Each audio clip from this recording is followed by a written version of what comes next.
कोई अयाशी कर रहा हो तो वो बाहर बाहर से आपको दिखाई देगा कि बहुत अयाशी कर रहा है, 4 करोड़ की गाड़ी में चल रहा है, उसने अपना बहुत बड़ा महल बना लिया है, पैसे उड़ा रहा है, प्राइवेट जेट और जितनी चीजें होती हैं अयाशी के जो चिन्ह होते हैं वो आपको सारे दिखाई देंगे।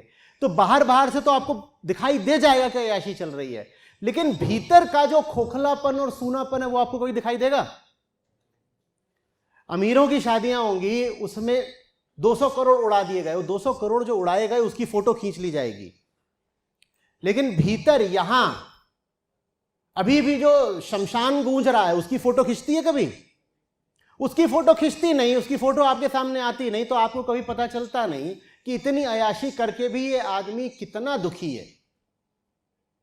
सारी समस्या बस यही है कि आंखें बाहर देख पाती हैं, इधर नहीं देख पाती। अयाशी समाधान नहीं है। अयाशी समाधान होती तो अमेरिका में सब एकदम प्रसन्न ही नहीं आनंदित होते, लेकिन मानसिक बीमारी जितनी भारत में उससे ज्यादा अमेरिका में पाई जाती है। हर चौथे दिन पढ़ते हो कोई बंदूक लेकर के गया, बच्चों को 40 बच्चे मार दिए, घुस गया है, किनको मार रहा? छोटे छोटे दुधमुहे बच्चे, उनको जाके 40 मार दिए।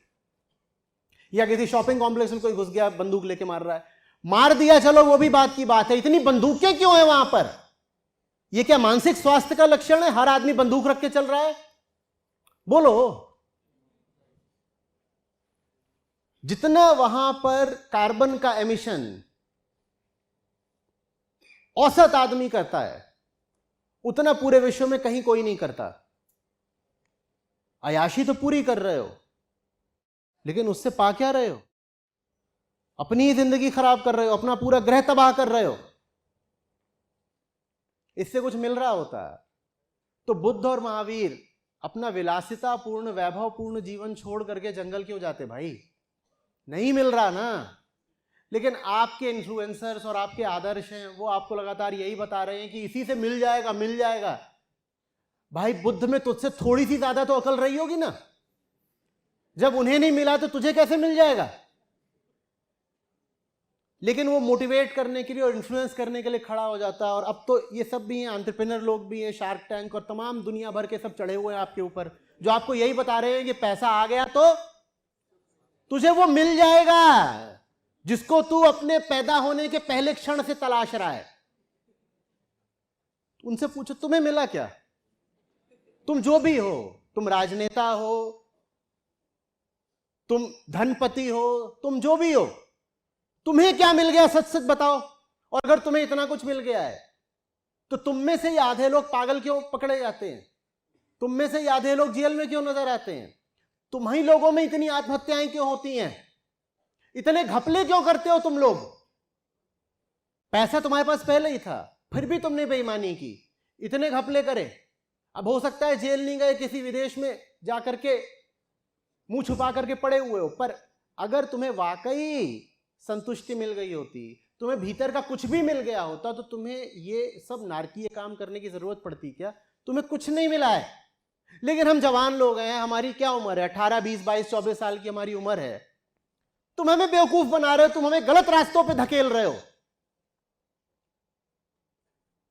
और बाजार का तो स्वार्थ है ये बताने में। कहीं पे कोई डेवलपर नए अपार्टमेंट बना देता है, तुरंत आपसे क्या बोलता है? लाइफ बन जाएगी, जिंदगी सुधर जाएगी, जल्दी से आके 3 BHK ले लो मेरा। 3 BHK लेने से लाइफ बन जाएगी, जिंदगी सुधर जाएगी? मैं नहीं मना कर रहा कि घर कोई ना ले, घर होना चाहिए, अच्छी बात है, सर के ऊपर छत की जरूरत बिल्कुल है। लेकिन यह बोलना कि जिंदगी बन जाएगी, ये देखिए आप ठगी कर रहे हैं। सीधे सीधे बोलिए घर है, घर घर है, घर जिंदगी नहीं बना देगा। हाँ, घर हम खरीद लेंगे, हमें घर की जरूरत होगी, हम घर खरीद लेंगे।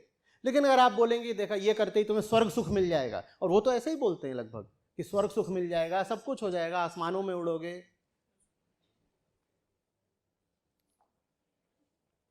रेमंड जो ये कोट वगैरह बनाता है, उसका विज्ञापन आया करता था पहले, तो वो बोलते थे क्या? For the complete man. माने मैं इसको उतार दूं तो मैं इनकम्प्लीट मैन हो जाऊंगा।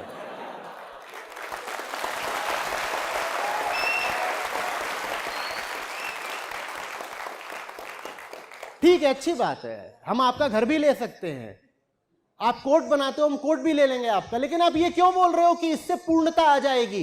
पूर्णता शब्द देखो, पूरी दुनिया रख लो, कुछ शब्दों को वेदांत के लिए छोड़ दो। अभी शांति पाठ करा था ना आपने, कंप्लीट माने पूर्ण, और क्या बोला था शांति पाठ में?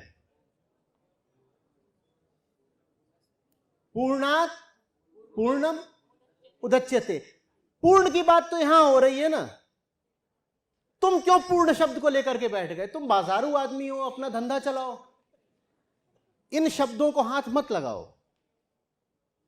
लेकिन वो इन्हीं शब्दों को हाथ लगाते हैं, और उन्होंने आपके मन में पूरी कोशिश कर रखी है ये आदर्श बैठाने की कि सुख, भोग, अयाशी, विलासिता, यही सब कुछ है। और आदमी अयाशी इसलिए नहीं करता कि उसे अयाशी से प्यार है। आदमी अयाशी इसलिए करता है क्योंकि वो भीतर से बहुत दुखी है। और अयाशी के साथ समस्या नैतिक नहीं है कि कोई आदमी अयाश है तो अरे अरे बुरा आदमी, गंदा आदमी, छी छी छी। अयाशी करके अगर उसका दुख दूर हो रहा होता तो मैं सबसे कहता सब अयाश बन जाओ। समस्या यह है कि अयाशी कर करके भी किसी का दुख दूर नहीं होता। और ये तुम्हें कैसे पता चलेगा? अगर राजा भर्तृहरि के अनुभवों से सीखने से तुमने बिल्कुल तौबा कर रखी है। वो वही थे जिन्होंने अपनी पूरी जिंदगी अयाशी को समर्पित कर रखी थी। उनको भी पूरी पैसिव इनकम थी। भाई राजा है, राजा को क्या करना है?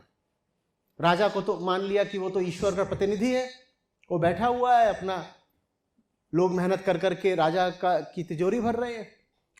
और राजा भर्तृहरि तो विशेषकर विलासिता प्रिय थे। ये रानियां, ये धन दौलत, तमाम तरह के उनके शौक।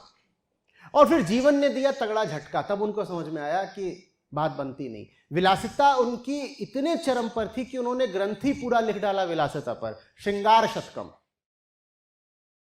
और उसमें उन्होंने क्या पूरा बताया है कि किस किस तरीके से विलासिता कर सकते हैं, रत्नों का क्या करना है, स्त्रियों के बारे में पूरा रसपूर्ण वर्णन कर रखा है। ये सब करा करते थे राजा। और फिर जीवन ने झटका दिया तो उनकी जो अगली बात आई वो थी वैराग्य शतकम।